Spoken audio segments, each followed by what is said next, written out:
बनाने के लिए सबसे पहले आपको एक शीट लेनी है, उसमें से 3 स्ट्रिप काट लेनी है।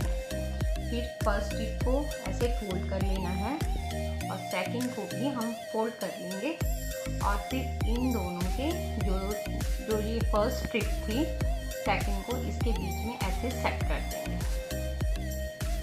एंड देन फिर थर्ड स्ट्रिप को फोल्ड कर कर आपको ऊपर से लेना है ये ऐसे, ठीक है। सेकंड को हमने बीच में से लिया था और थर्ड को हमने ऊपर से लिया है। फिर इसको इसके अंदर ऐसे सेट कर देंगे, फिर इसको टाइट करेंगे। ये मैम ने अलग अलग आपको समझाने के लिए ली हैं, आप कंफ्यूज ना हो जाओ।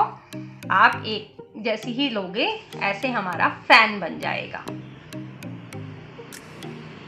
ओके, अब सबने बनाना है और बना के मैम को अपनी वीडियो सेंड करनी है सब बच्चों ने।